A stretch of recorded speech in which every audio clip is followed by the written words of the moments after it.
자리에서 일어나 주시기 바랍니다.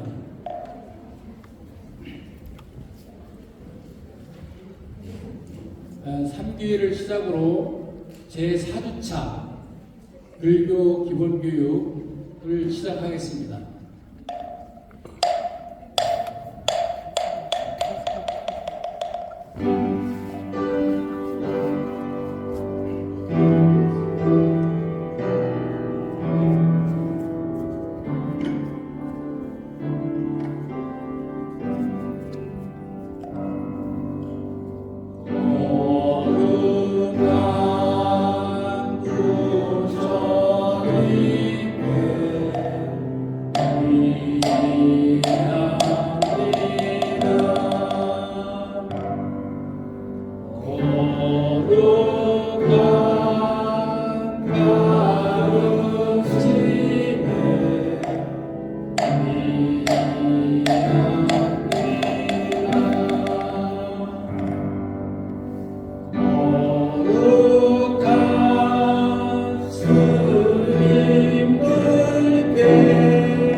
네, 자리에 앉아주시기 바랍니다.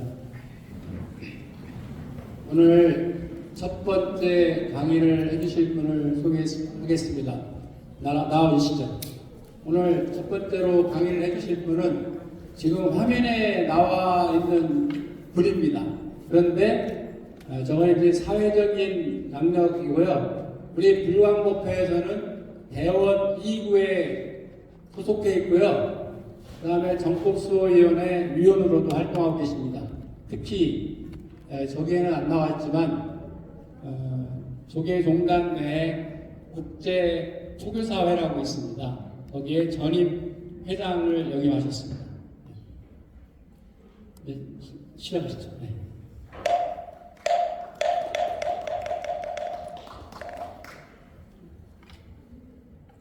안녕하십니까. 오후에 저희 공양 잘 하셨습니까? 네. 나른하실 텐데 참석해서 강의에 동참해 주신 데 찬탄을 드립니다. 오늘은 이 사성제 팔전도 연기에 대해서 말씀드리겠습니다. 제가 아는 것은 많이 없는데 아는 한도 내에서 설명을 드리겠습니다. 이 사성제 팔전도 연기라고 하게 되면 최소한 한 2시간은 강의를 해야 되는데 오늘 50분 만에 해달라고 하셔가지고 서둘러서 진행하도록 하겠습니다. 오늘 먼저 이 사성제부터 시작하도록 하겠습니다. 배경을 좀 간단히 말씀을 드리고 사성제 4가지 쪽 하나씩 말씀을 드리도록 하겠습니다. 우선 배경을 좀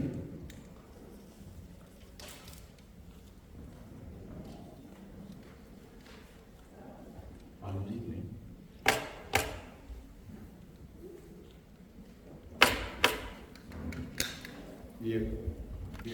전진교사님, 이게 지금 전진이 안 돼.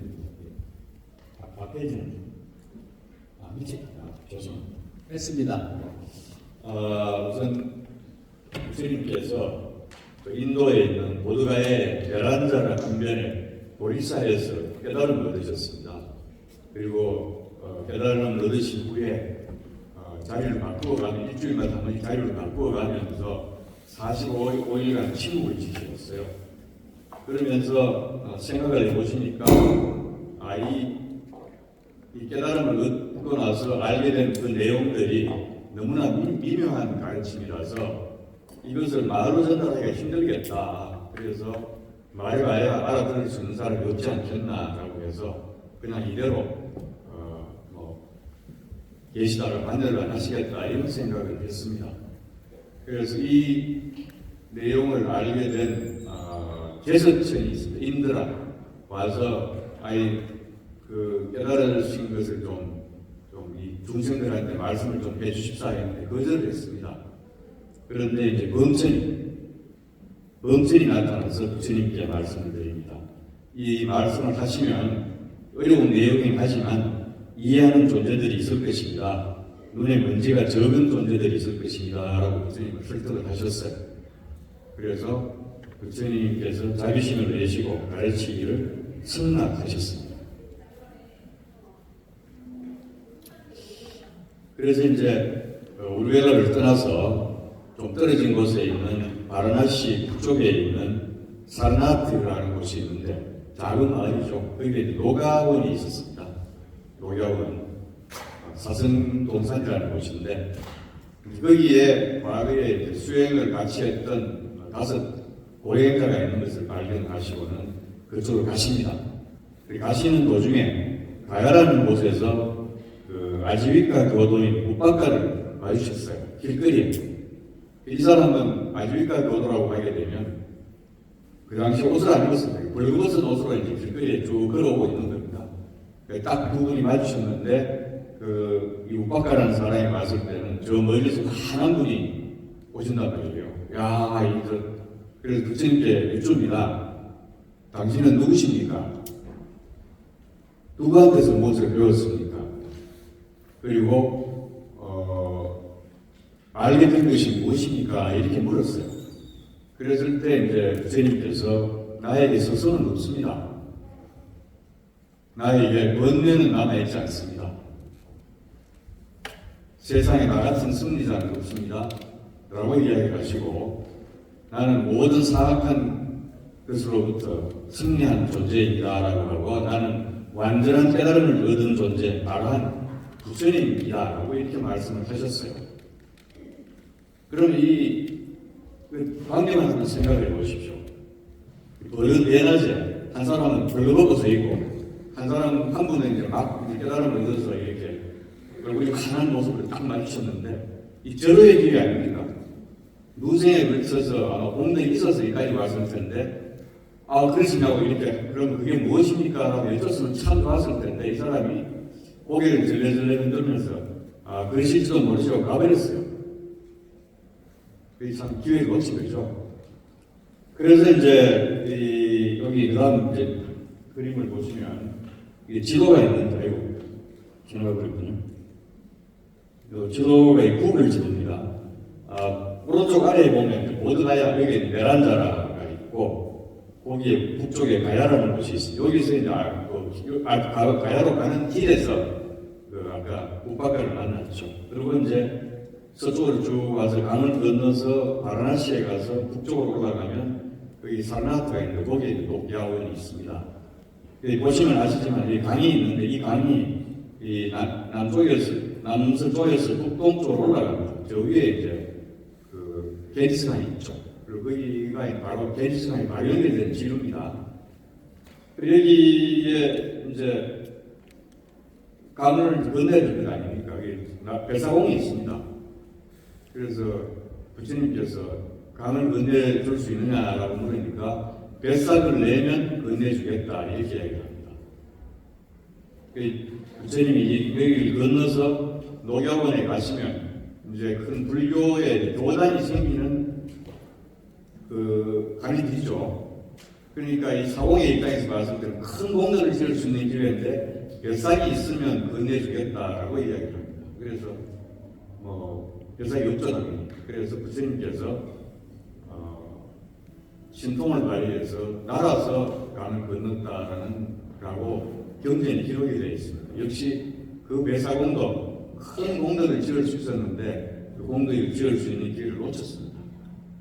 제가 이 말씀을 드리는 이유는 앞에 그 가르침을 얻을 수 있는데 기회를 놓치는 것이나 공덕을 지을 수 있을 때 놓치는 것이나 우리 중생들이 살면서 이런 경우가 굉장히 많습니다.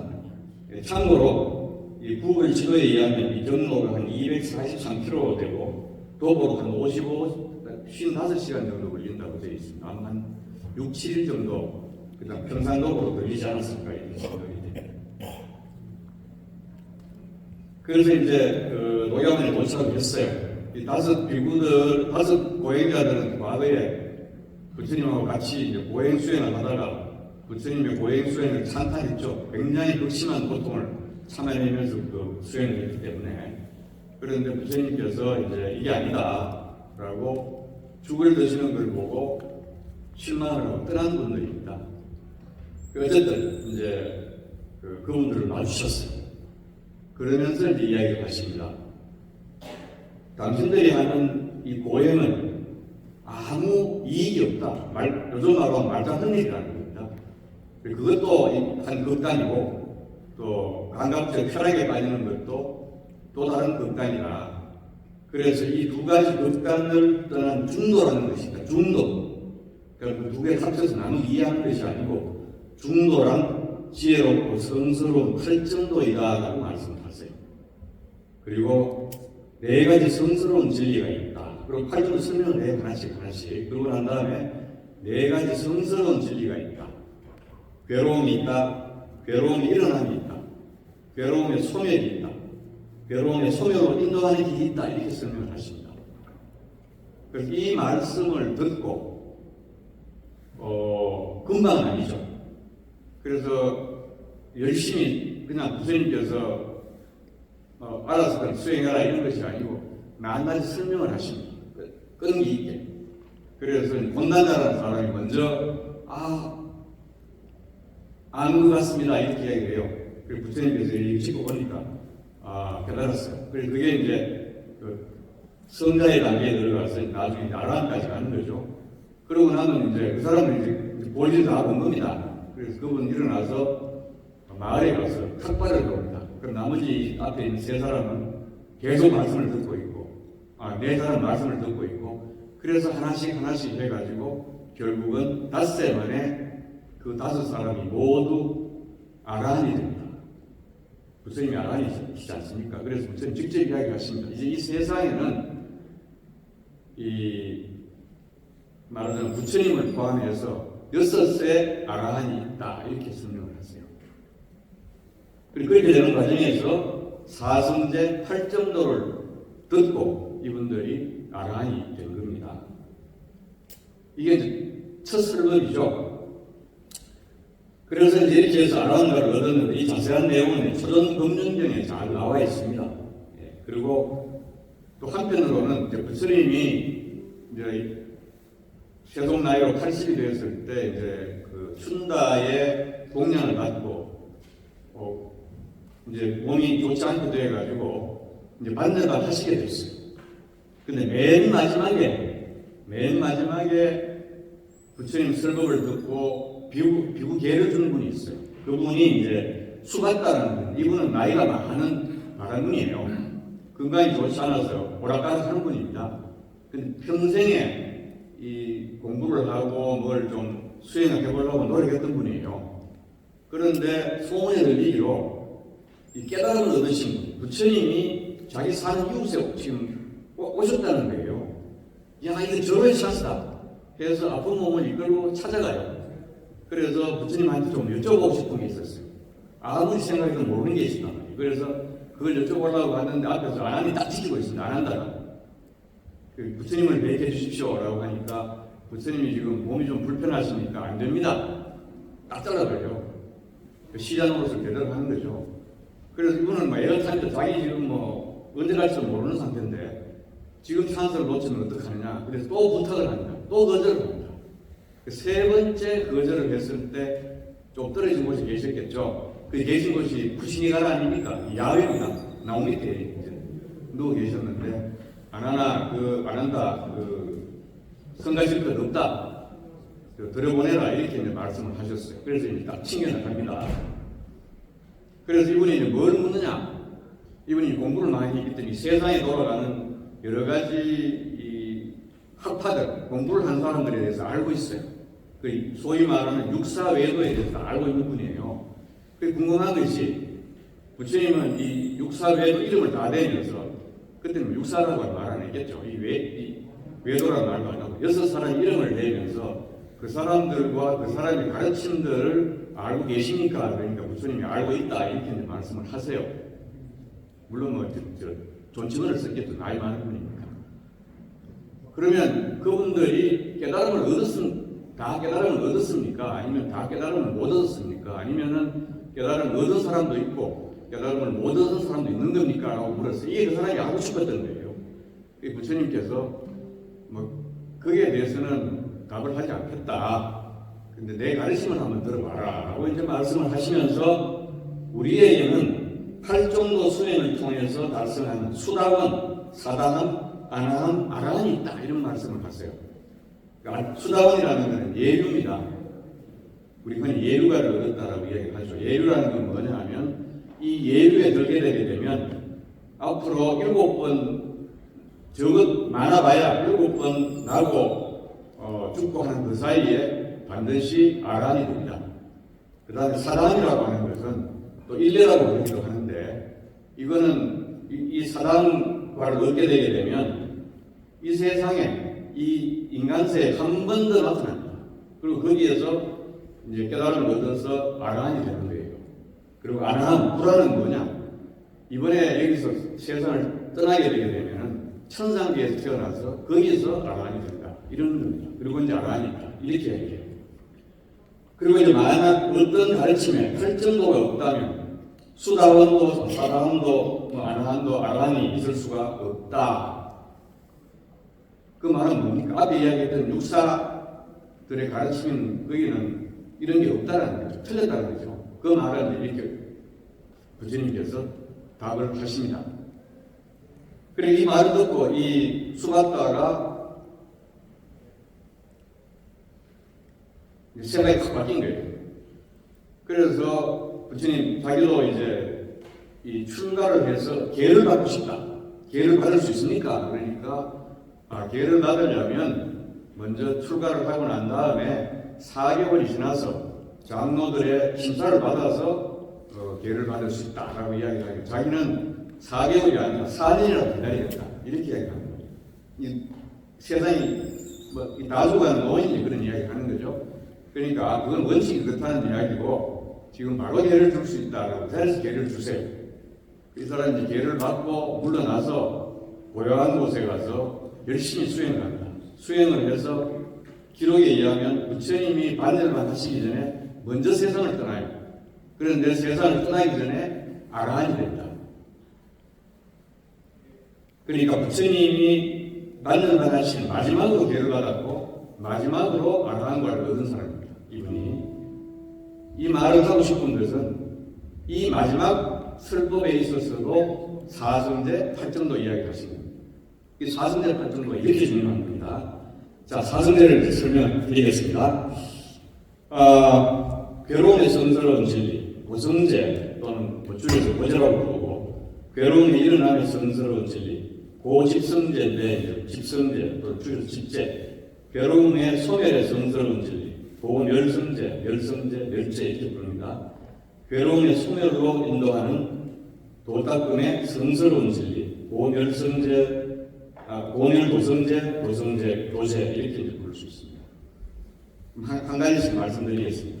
도성제는 괴로움이다. 3법이 다 배우셨잖아요. 그래서 3법이 두 번째입니다. 태어나는 괴로움이다. 늙는 것은 괴로움이다. 병드는 것은 괴로움이다. 죽음은 괴로움이다. 해서 생로병사 이걸 사고라고 부릅니다. 또 싫어하는 대상들과 만나는 것은 괴로움이다. 좋아하는 대상들과 헤어지는 것은 괴로움이다. 원하는 것을 얻지 못하는 것은 괴로움이다. 취착의 대상이 되는 5가지 무더기들 5원을 이야기합니다. 다 배우셨죠? 들 자체가 괴로움이다. 그래서 이제 한자로 말하면 원정회고, 에벨리고, 구부덕고, 오치원고 이렇게 부릅니다. 이 앞에 4개와 합쳐서 탈고라고 부릅니다. 그러면 이어서 이 집성제, 괴로움이 일어남의 성스러운 진리. 그럼 이 괴로움이 일어나는 원인은 뭐냐? 가래입니다. 가래. 가래는 다시 태어남을 유발하는 근본 원인이다. 다시 태어난다는 것은 윤회를 이야기합니다. 윤회. 한 생이 끝나고 다음 생에 태어나는 거예요. 가래는 3가지로 나눠집니다. 감각적 욕망에 대한 가래, 존재에 대한 가래, 존재하지 않음에 대한 가래. 한자로 하면 요괴, 유해, 무유해라고 이야기합니다. 부처님의 가르치심은 항상 두루뭉술하지 않고 굉장히 분석적이고 구체적입니다. 그래서 하나씩 또 말씀을 하세요. 감각적 욕망에 대한 가래는 즐거운 느낌을 주는 감각적 대상에 대한 가래 또는 감각적 즐거움에 대한 가래이다. 또 다른 표현을 하게 되면 감각적 욕망에 대한 가래는 5 무더기 5원이죠. 오온의 감각적 욕망에 대한 탐욕이라는 말과 동의어이다. 이렇게 이제 나와 있습니다. 이상 말씀드린 것이 요계이고 존재에 대한 가리가 있습니다. 존재에 대한 가리는 이 경전에 서술되어 있는 부분 두 가지의 다른 표현이 있어요. 되고자 하는 갈망, 경험과 결합하고자 하는 갈망이다. 견고하고 지속적인 존재가 되고자 하는 갈망, 과거와 미래가 있는 존재가 되고자 하는 갈망, 다른 존재를 압도하고 지배하려는 갈망이 포함된다. 여기에서 미래는 많이 있어요. 인도인이 그 당시에 이제 사람들이 윤회라든지 내생애를 하면서 굉장히 익숙하게 받아들이고 있었어요. 그 기원전 7세기에 그런 것이 정착이 되어 있었습니다. 그 브라만교에 그런 게 나와 있죠. 다 알고 있는 내용이에요. 그런데 여기에서 존재에 대한 가리라고 하는 것은 미래가 있는 존재. 그러니까 이 생이 끝나고 나면 다음 연속된다는 거예요. 그럼 당연히 생각나는 게 뭡니까? 좋은데 선체에 태어나고 싶다라는 생각을 당연히 할 수 있게 되는 거고, 그와 같은 이 삶을 딱 붙들어가지고 다음 생에도 지속될 텐데 하는 그 생각을 하는 겁니다. 그리고 이제 브라만교에서 더 발전하는 이제 그 우파니샤드 철학에 보게 되면 어디까지 이제 그쪽 철학이 발전을 하느냐 하면 이 사람의 몸 안에는 아트만이라고 하는 작은 존재가 있다는 거예요. 개념적인 내용이 아니고 물질을 이야기하는 그건 요리 하나 있대요. 물방울 같은 거 조그마한 거 있어요. 그래서 사람이 죽으면 몸은 버려두고 톡 튀어나가서 다음 몸으로 쏙 들어가는 거예요. 그럼 몸은 썩 없어지더라도 그거는 계속 남아있다. 그게 아트만, 자아라고 불렀어요. 변치 않는, 영원히 변치 않는 나라고 실체라고 믿었던 거예요.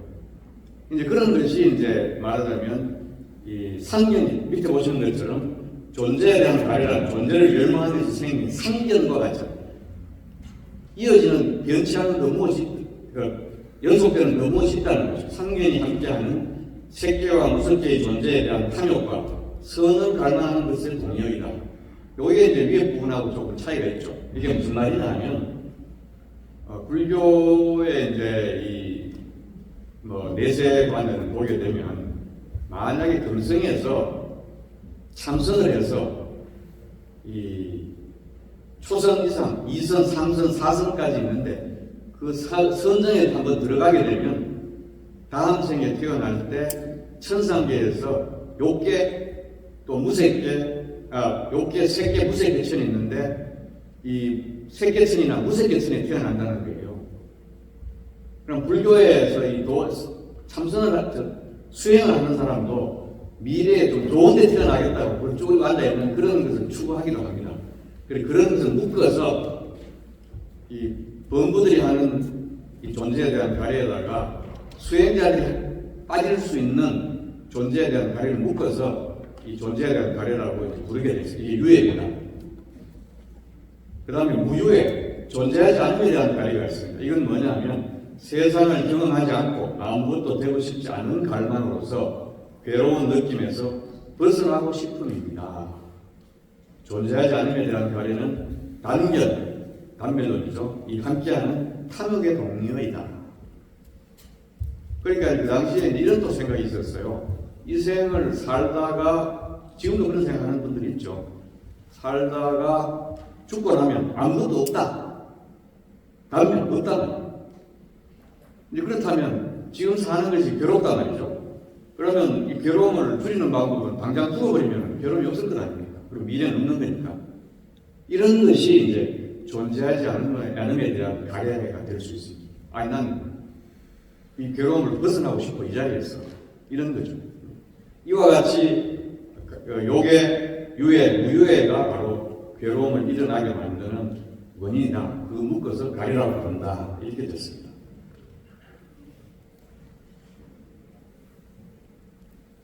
조금 더 빨리 하겠습니다.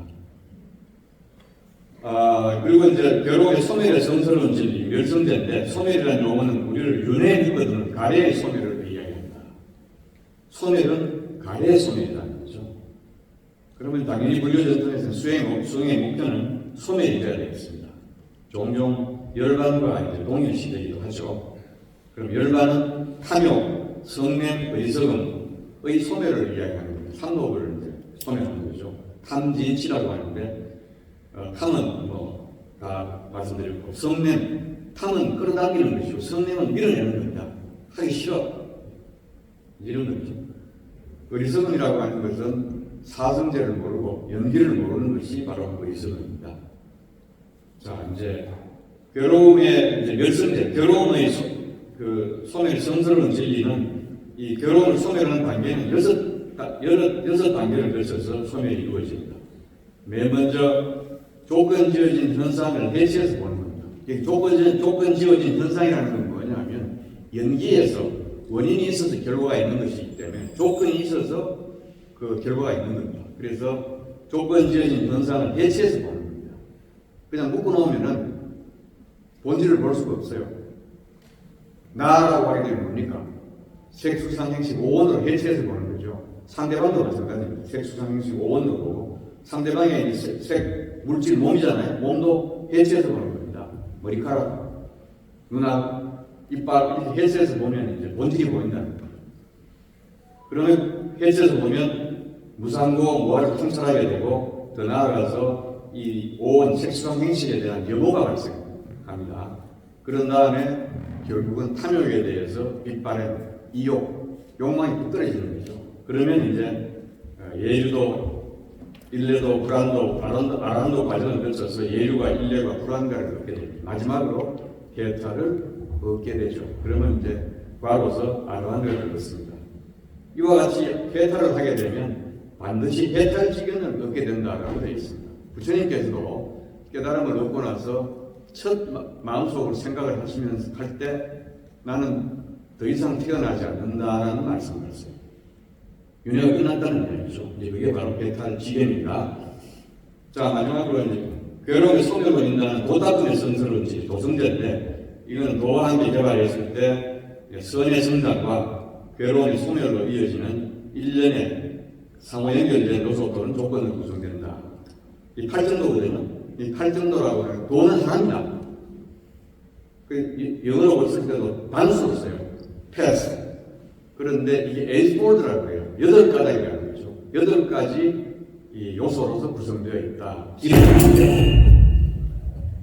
자, 이제 팔정도를 살펴보겠습니다.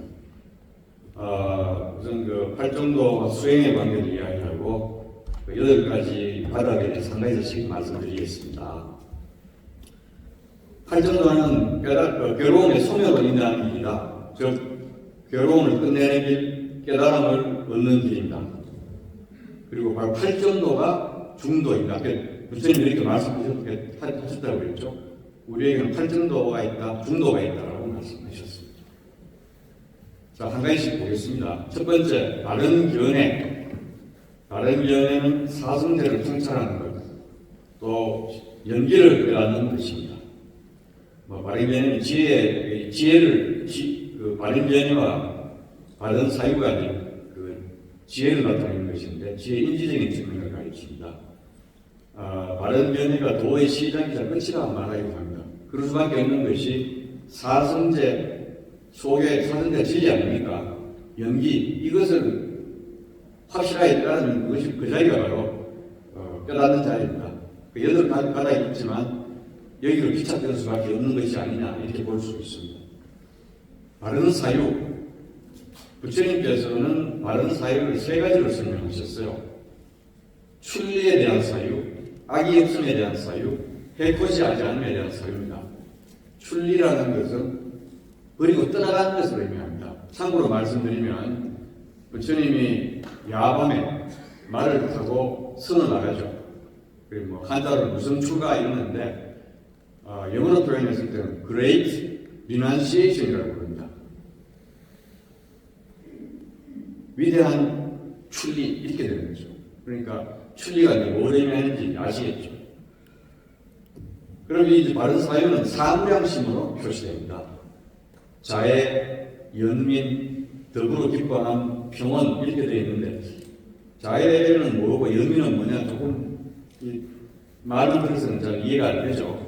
영어가 오히려 편할 때가 있습니다. Loving kindness 느낌이 오잖아요. 자애, 러빙도 하시고 카이네미스도 하실 테니까 영위는 컴패션입니다. 요건 기독교에서 많이 이야기를 하죠. 기독교의 사랑이라는 게 바로 컴패션을 의미합니다. 자, 그리고 이제 바른 사회는 지혜의 이제 의지적인 측면을 나타내고 있고요. 그다음에 세 번째로 바른 말이 있습니다. 바른 말. 그 부처님께서는 이제 바른 말을 네 가지를 삼가해라. 거짓말을 삼가해라. 중상모략을 삼가해라. 욕설을 삼가해라. 잡담을 삼가해라. 이렇게 되어 있습니다. 이게 잡담. 어떤 에피소드가 있냐면 부처님이 이제 이 수행자들이 모여있는 곳을 이제 방문하시게 됐어요. 연락 없이 가셨던 모양입니다. 쭉 가니까 그 비구들이 이제 식사 후에 모여서 자기들이 수행담을 서로 이야기를 하고 있어요. 그랬을 때 부처님이 거기 방문을 해서 그 광경을 보시고 찬탄을 하시면서 훌륭하다라고 이야기하면서 열심히 수행을 하고 여가 시간에 수행담을 이야기하는구나라고 이야기를 했어요. 바로 그겁니다. 수행자는 잡담을 하면 안 돼요. 어디 가니까 뭐 맛있는 게 있다 이런 거 이야기하면 안 된다는 말입니다. 그리고 이제 바른 행위는 세 가지로 설명했습니다. 부처님께서 살생을 삼가해라, 도둑질을 삼가해라, 삿된 음행을 삼가해라.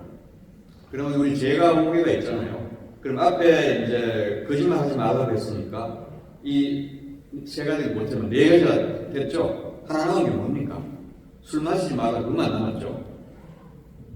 그러면 이제 다른 세 개가 있습니다. 한자로는 정명이라고 적어서 이 면자가 뭐 수명인가 이거 뭐 명령인가 사명인가 무슨 명제나 이렇게 돼서 이제 좀 헷갈릴 수가 있는데 이 한자 경전은 4세기 구마라지 7세기의 현장 스님이 다 번역을 많은 부분을 번역하셨어요. 그 당시에 이 불교에 있는 개념을 나타내는 한자가 중국에 있을 수도 있고 없을 수도 있었습니다. 그리고 짧게 한자로 표현하다 보니까 이 생계를 명으로 표시한 겁니다. 그러니까 한자에 너무 매달릴 필요가 없습니다. 바른 생계는 다음을 의미합니다. 의로운 방법으로 생계를 유지해야 한다. 부는 합법적이고 평화롭게 획득되어야 한다. 이제 이게 바른 생계인데 부처님께서는 구체적으로 이 바른 생계를 위해서 5가지는 하지 마라라고 이야기하셨어요. 무기장사, 사람장사, 노예매매, 매춘을 포함합니다. 동물장사, 도사를 위해서 동물을 사육하는 것, 도축, 술장사, 이제 마약같이 이제 사람을 취하게 중독시키는 것이 여기에 포함됩니다. 현대에 와서는 이 인터넷계 이런 것을 포함시켜야 되는 게 아니냐 이렇게 이제 하는 분들이 있습니다. 독약장사, 독약장사가 뭡니까? 독약을 왜 사업합니까? 제가 어릴 때 보면 시골에 가게 되면 콩에다 문을 딱 뚫어서 청산가리를 조금 집어넣어서 갖다 놓으면 뻥이 먹고 뻥이 죽죠. 그런 목적으로 독약을 그 당시에 사고 팔았던 거죠. 그러니까 이런 거는 하지 마라. 결국은 생명하고 관련되는 거죠. 그 6번째가 이제 바른 정진입니다. 바른 정진은 이제 밑에 보시는 4가지 큰 노력으로 나눠집니다. 사정근이라고 부르는데 누가 이거 만져주고 계시는 제가 빨리 나가요.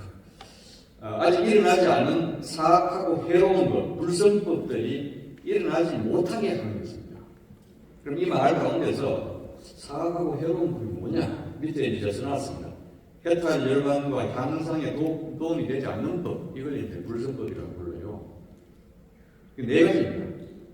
불성법, 성법.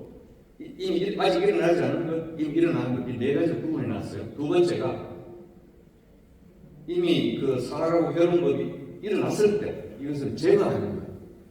그러니까 일어나지 않았는데 이 불성법을 일어나지 못하게 하는 거예요. 일어났다면 없애버리는 거예요. 그 다음에 이제 아직 일어나지 않은 유익한 법들을 생기게 하는 거예요. 이 좋은 게 있는데 이걸 생기지 않았다면 생기게 하는 거예요. 이미 일어난 유익한 것들을 지속시키고 정장시키는 것. 이 4가지 아주 논리적입니다. 이제 그 다음이 이제 바른 마음 챙김입니다. 영어로는 서양에서는 마운드풀리스라는 말을 많이 써요. 이 바른 마음 챙김, 이 정념은 특히 티나타 스님이 굉장히 강조를 많이 해요. 책도 이 부분에 대해서 쓰시고 이렇게 했습니다. 마음 챙김은 침착함, 주의 깊음 또는 알아차림이다. 마음 챙김은 평온함과 통찰의 성취를 촉진한다. 구체적으로 이야기해서 마음 챙김은 마음이 대상에서 벗어나서 이미에 지향 없는 생각이 빠지지 않도록 하는 책임을 맡은 경비원 역할을 한다. 무슨 말인지 분명히 이해하시겠죠? 생각이 정신없이 헤매는 것을 딱 막고 한 곳에 묶어두는 역할을 합니다. 이게 마음 챙김입니다. 그러면 바른 마음 챙김은 사면처라고 불리는 4가지 대상 영역에 대한 수행을 통해서 배양된다. 몸, 느낌, 마음, 법, 신수식법이라고 그러죠. 이 법을 번역하기가 조금 이제 만만치 않은데 현상이라고 부를 수 있습니다. 무슨 현상이냐?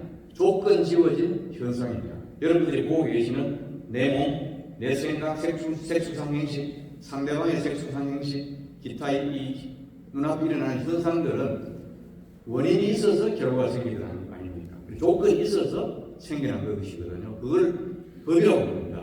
그럼 그 법에서 법을 관찰하는 거죠. 몸에서 몸을 관찰하는 거죠. 집중을 해서 이게 바른 마음 챙김입니다. 그리고 이제 바른 삼매가 있습니다. 한자로는 정정, 이 정을 이제 이렇게 정해졌다는 정자죠. 이걸 이제 한자를 빌어가지고 쓰고 있습니다.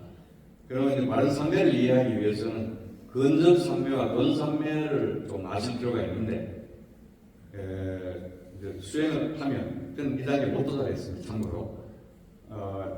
준비 단계가 있고, 근접 삼매에 도달하면은 5가지 장애가 억압됩니다. 5개라고 했는데, 아까 말씀드린 것처럼 이 장애를 표현하는 한 글자의 한자를 빌어온 겁니다. 덮을 개자죠. 이렇게. 그러면 이제 이 5가지 장애는 뭐냐? 감각적 욕망, 악의, 혜택 본침, 들뜬 후회, 의심, 이 5가지가 있습니다. 이 의심은 사선제에 대한 의심입니다. 사선제에 대한 의심이 생기면 앞으로 못 나갈 거 아닙니까? 이 의심이 있는 거죠. 감각적 욕망은 탐욕계, 악의는 진에게, 한자 보면 뭐라고 합니다. 혜택 본침, 들뜬 후회, 도해계라고 불렀습니다. 한자가 어려운 한자들이죠. 그리고 이제 원삼매에 들어가게 되면 이게 이제 사마디를 의미하는 거죠. 원삼매.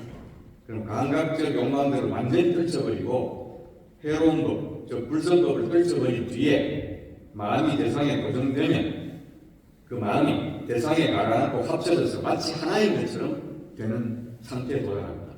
그 결과를 선이라고 불리는 통상적이지 않는 다른 형태의 의식이 이제 개발됩니다. 그래서 원삼매에는 4가지 유형이 있어요. 초선, 2선, 3선, 4선. 이걸 꼭 나눠야 되나 이렇게 생각할 수가 있는데, 부처님 제세시에 부처님 이런 말씀을 하셨어요. 4단계가 있다고. 이게 왜 중요하냐면 불교에서 사람이 죽으면 이 본삼매에 수행하며 들어갔던 사람이 죽을 때 그 본삼매에 들어가서 죽으면은 그 다음에 태어날 때 욕계가 있고, 그 다음 천상계가 있습니다. 욕계천이 있고, 그 다음에 이 색계천이 있고, 무색계천이 있어요. 그러면 색계천이 4토막이 나와 있습니다. 1선천, 2선천, 초선천, 2선천, 3선천, 4선천 되어 있습니다. 그러면 초선을 도달해야 되는 사람은 초선천에 태어날 수 있는 거예요. 참고로 말하면 여기 아까 이야기했던 범천이 우두머리 놓아서 가는 것이 초선천입니다. 그럼 2선에 들어갔던 분이 죽으면 2선천에 태어날 수 있는 거예요. 3선, 4선 마찬가지입니다. 세계 이제 천에 가게 된다고 한다면 거기 4개의 천이 있어요. 맨 꼭대기가 비상천 거기에 도달할 수 있게 되는. 그러니까 이 구분이 중요한 겁니다. 그래서 그걸 부처님이 가르쳐 주셨어요. 그래서 원삼매에는 4가지 유형이 있다. 자, 요거 좀 어렵죠. 그렇지만 한번 과거에 이제 부처님의 제자들이 뭘 공부했는지 한번 살펴봅시다. 그리고 본산매에는 5가지 정신 요소, 집중 요소인데 가 있다라고 하는 겁니다. 뭐냐? 부처님이 참 꼼꼼하시죠. 일으킨 생각, 지속적 고착, 희열, 행복, 마음이 한 끝에 집중된 이 5가지가 있습니다. 한자로 이제 표현할 때 뭐 심, 사, 희열은 희, 행복은 락, 마음이 한 것에 집중되는 것은 이제 정리라고 부르기도 하고 심일경성 이렇게 불렀습니다. 한자에는 열릴 필요는 없습니다. 그럼 이거하고 앞에 이제 말씀드렸던 일선이선, 삼선, 사선은 어떤 관계가 있느냐 다음에 이제 보시면 됩니다. 초선에서는 이 5가지 요소가 다 있어요. 일으킨 생각, 지속적 고찰, 희열, 행복이죠. 그 다음에 이 마음이 한 곳에 집중되는 것이 다 있습니다. 그런데 이제 이선에 들어가게 되면 일으킨 생각, 지속적 고찰도 내려놓고 희열과 행복과 마음이 한 곳에 모인 것만 남아 있어요. 3선에 들어가게 되면은 희열도 버리고 행복과 이 한 곳에 집중됨이 있는 고요함 속에서 머무르는 거예요. 그리고 제4선에 들어가게 되면 이 행복도 버리고 즐거움과 기쁨이 또 다 사라지고 오로지 한 곳에 모여 있고 평온한 마음만 평온한 상태만 남게 됩니다. 그래서 이것을 평온으로 인해서 마음 챙김이 청정함, 한자를 표현하면 사념 청정 이렇게 했습니다. 앞에 우리가 이야기할 때 이 평온이라는 말을 사자로 표시했죠. 한자로. 사념, 염은 마음 아닙니까? 청정. 그래서 평온으로 인해서 마음이 청정함, 사념 청정이라고 이제 부릅니다. 이게 이제 사마티의 마지막 단계가 되는 거죠. 이게 이제 삼매를 닦을 때 이 대상으로 하는 것이 어떤 수행을 할 때, 집중을 할 때 물질을 앞에 놓고 집중을 하게 되면 그 색계가 되는 거고, 허공을 대상으로 해서 수행을 하면 무색계가 됩니다. 그래서 아까 말씀드린 대로 세상을 떠났을 때 색계천에 가느냐, 무색계천으로 가느냐를 결정하게 되는 거죠. 참고로, 그러면 욕계천은 뭐냐? 밑에 뭐 지옥에서부터 인간세에서 이제 이 욕계천상계가 있단 말이죠. 거기에는 계를 잘 지키고 보시를 많이 하는 사람은 갈 수 있습니다. 인간세에 태어날 수도 있고 욕계천상계에도 태어날 수 있습니다. 자, 제가 빨리 하려고 좀 서둘렀습니다. 이제 세 번째로 연기에 대해서 이제 말씀드리겠습니다. 오늘 이제 연기에 대해서 조금 말씀을 드리고 구체적으로 12연기 업에 대해서 말씀드리겠습니다. 여기서 이제 잠깐 말씀드리면 경전에 보면 이 연기를 12가지로 단계로 나누어 놨어요. 근데 12, 그래서 이걸 구체적으로 얘기하면 12연기라는 말은 무슨 말이냐면 12지 연기, 12통합 연기라는 이야기예요. 근데 이것만 있는 게 아니고 10지 연기, 8지 연기, 뭐 마지막에는 2지 연기까지 있습니다. 부처님 설법하신 내용을 보면 연기를 이야기하시면서 자세히 말씀하실 때는 12통합, 제일 간단하게 말씀하실 때는 2통합으로 이렇게 말씀을 하세요. 그런데 이제 그 위에 13통합은 없습니다. 그래서 가장 자세하게 설명된 것이 12통합인데 경전에 그것이 제일 많이 나타난다고 합니다. 횟수로 보면은. 그래서 우리가 이제 통상적으로 12연기로 이렇게 보편적으로 받아들이죠. 그리고 이제 이어서 업에 대해서 설명하겠습니다. 연기를 나타내는 제일 잘 알려진 경전의 말은 이것이 있음으로 해서 저것이 있다. 이것이 일어날 때 저것이 일어난다. 이것이 없을 때 저것이 없다. 이것이 소멸할 때 저것이 소멸한다. 이겁니다. 아주 분명하게 말씀하셨어요.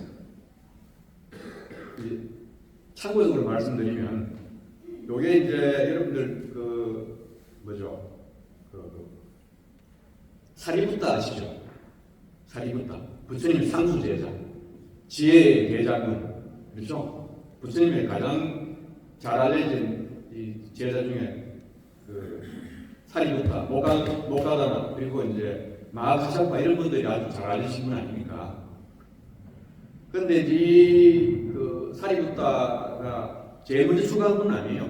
이미 그 많은 사람들이 출가를 하고 이미 아란이 되고 이런 상태에서 이제 도중에 이제 부처님을 만나게 됩니다. 근데 이 사람이 이제 그 목가람하고 같은 동문수학한 사이예요. 산자야라고 하는 스님을 그 스승을 모시고 육사외도 중에 하나입니다.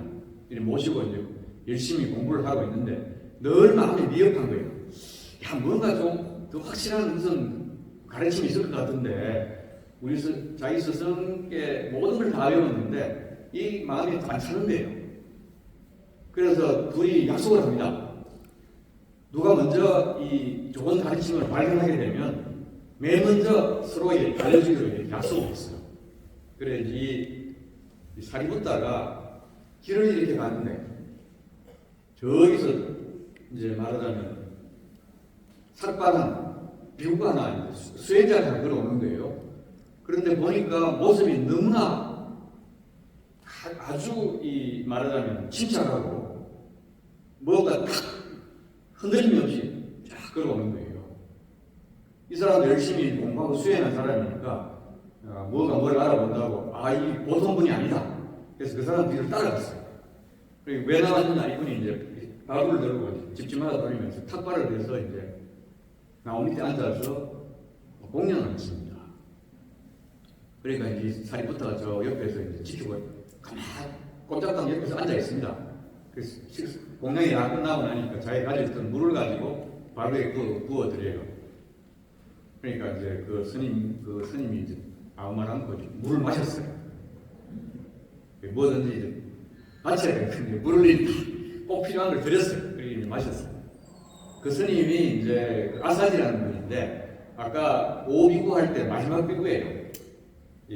맨 먼저 온단나가 깨닫고 둘이 깨닫고 마지막에 둘이 한꺼번에 깨닫는데 맨 마지막으로 이제 그 깨달은 5비구 중에 한 사람입니다.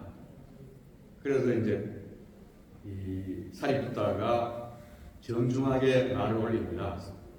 이 수행자께서는 정말 뭔가 이렇게 다른 분하고 다르다. 뭔가 큰 깨달음을 얻으신 것 같은데 들려줄 수 없느냐라고 이렇게 청을 해요. 그러니까 이 아사지가 이제 사리부타한테 이야기해요. 나는 아는 게 많이 없어서 그냥 내가 아는 것만 조금 이야기하겠다. 이렇게 이야기를 하세요.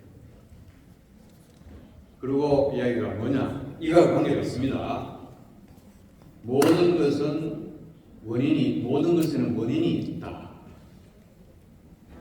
부처님께서는 그 원인을 설하신다. 소멸까지도 설하신다. 위대한 스승께서는 이와 같이 가르치는데 사후배를 네 마디 아닙니까? 딱 그것만 딱 이야기해요. 사리부타 이걸 듣는 순간에 그 말을 듣고 바로 예배에 들게 됩니다. 다시는 이제 아까 말씀드렸죠.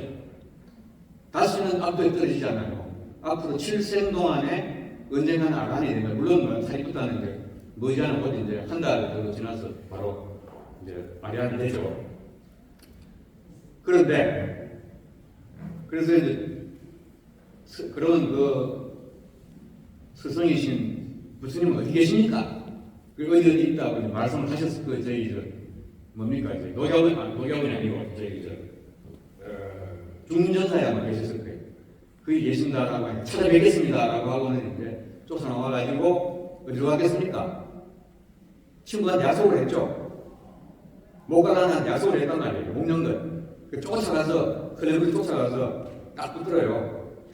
여기가 막 무슨 좋은 이렇게 급히 나를 찾아왔느냐. 그 자기가 쭉 설명을 하고 어른들은 방금 그 네 가지 그걸 쫙 일러줘요. 못 가라가 그걸 듣고 바로 그 자리에서 예배에 들게 됩니다.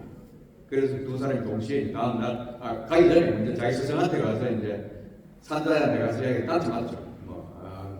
세상에 별별 사람이 다 있는데 하고 제에서 거절합니다. 그리고 둘이 가서 부처님을 이제 다음날 뵙고 바로 이제 그럼 부처님이 뭐라고 그러십니까? 그때는 출가가 간단합니다. 오라라 비구예요. 그러면 비구로 받아줄 겁니다. 누가 휴가 가겠다고 오라 비구요 하면 이제 받아주는 겁니다. 그 다음에 머리 깎고 하는 건 이제 그 장로들이 알아서 살리고 이제 그렇게 됐죠. 그러고 나서 한 달간 이제 부처님을 모시고 가르침을 받고 수행을 해가지고 아란이 됩니다. 그래서 이 연기의 가르침도 듣고 아란이 된 사람들이 굉장히 많다라고 하는 것을 소개했습니다. 자, 그러면 이제 뒤에 곧 이제 유전문과 환절문에 대해서 이야기하게 됩니다. 유전문은 뭐냐? 원인이 있어서 조건이 있음을, 원인이 있어서 결과가 있음을 나타내는 것이 유전문의 흐름입니다. 한 예로 무명을 조건으로 의도적인 행위가 발생된다. 무명이 아까 뭐라고 그랬죠? 사성제를 모르는 것, 연기의 원리를 모르는 것, 어리석은 거죠. 그게 있으면 의도적 행위로 넘어가야 됩니다. 의도적 행위는 바로 업입니다. 업이 있으면 반드시 과보가 따르게 되죠. 판면은 뭐냐? 무명이 소멸하기 때문에, 수행을 통해서 무명이 어리석음이 소멸하게 하기 때문에 의도적인 행위들이 소멸된다. 업이라고 했죠. 업이 없어졌어. 업이 없어지니 그 다음에 뭐 다시 태어날 일이 없지 않습니까? 업이 없어져버려요. 예. 자, 이것이 이제 연기입니다. 연기의 원리고, 그럼 연기는 괴로움이란 윤회의 괴로움입니다. 결국은 생로병사 계속 반복되잖아요. 생로병사, 그다음 또 있습니다. 이 반복되니까 이 윤회인데 그 괴로움은 윤회의 괴로움이다. 태어남을 조건으로 늙음, 죽음과 근심, 탄식, 육체적 고통, 정신적 고통, 절망이 있다. 좀 문자를 쓰면 생년, 노사, 우비고뇌 이렇게 이제 부를 수가 있고, 연기는 괴로움의 발생 구조와 소멸 구조를 쓰라고 있습니다. 12연기가 바로 대표적인 거죠. 그래서 이제 시간이 지났죠. 유전문과 화면문이 있는데 12연기의 유전문은 윤회의 발생 구조를 나타내고 12연기의 환연문은 윤회의 소멸 구조를 나타냅니다. 그리고 12연기는 원인과 결과를 반복적으로 지속하는 걸 보여줄 수 있고, 상세, 과거, 현재, 미래의 양중인과 두 가지 인과를 보이고 있다. 그리고 이 재설연기식이라는 말이 있는데, 이것은 이 재설연기식, 식이 붙었으니까 식, 아르마입니다. 이 재설연기식은 내생에 다시 태어남을 일으키는 정신물질의 조건이 된다. 한번 다 보시겠습니다. 시간이 다 됐지만 굉장히 빨리 하겠습니다. 무명이 있으므로 의도적인 행위들이 있고, 아르마리가 의도적인 행위가 있고, 있음으로 해서 아르마리가 있고, 뭐 한다고 할까요? 무명이 있으므로 행위 있고, 행위 있으므로 식이 있고, 식이 있으므로 면색이 있고, 면색이 있으므로 육이 있고, 쭉 내려갑니다. 그래서 마지막에 유가 있으므로 생이 있고, 생이 있으므로 노사, 우비고뇌, 근심비탄, 정신적 고통, 육체적 고통 이렇게 끝이 나게 되죠. 그러면 이제 어리석음이 있어서 의도적 행위, 즉 업을 쌓게 되면 그 다음에 아르마리, 여기에서 생이 바뀝니다. 과거 생에서 현재 생으로 바뀌는 거죠.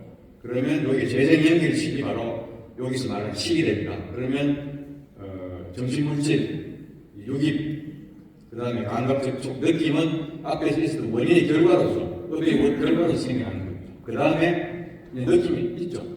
좋은 느낌, 나쁜 느낌. 그 다음에 가래가 생깁니다. 앞에 가래 이야기 했잖아요. 가래가 괴로움의 원인이라고 했죠.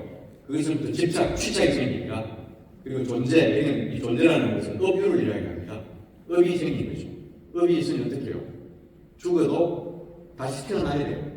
그래서 다시 태어납니다. 생이 있었으니 죽어야 되겠죠. 그래서 노사, 이렇게 됩니다. 그래서 이걸 크게 보게 되면 원인, 결과, 과거, 현재, 미래 이렇게 됩니다. 앞에서 봤을 때 양세, 3세 양중인과라고 했죠. 과거, 현재, 미래 3세가 있고 원인, 결과 두 번 있으니까 양중인과라고 했습니다. 이제 확실히 이해되셨죠? 자, 그 다음 의도가 바로 업입니다. 의도가 업이다. 업을 이제 신업구업, 의역에서 신구의 산업이라고 하죠. 몸, 말, 생각으로 짓는 것이다. 과거의 죄의 원인이 돼서 조건을 만나 발현한다. 이건 아주 입에 붙어 있는 늘 반복되는, 견뎌내 반복되는 표현입니다. 참고로 이제 마지막인데, 업의 역할에 따른 분류를 하자면 네 가지가 있습니다. 다른 또 분류도 있어요. 그런 건 뭐 생략하고 네 가지만 보게 되면 생산업, 돕는업, 방해업, 파괴업. 하나 예를 들어서 설명을 할게요. 누가 나쁜 업을 지었어요. 그래서 길을 걷다가 차에 부딪혀서 큰 해가 다치는 판국이 됐어요. 결과이 나온다. 업에 따른 결과이 나온다. 생산업은 뭐냐? 그와 같은 일이 있을 수 있도록 업을 지었겠죠. 그게 작용을 할 때 생산업으로 작용을 합니다. 역할이. 그러면 여기 이제 돕는 업은 뭐냐?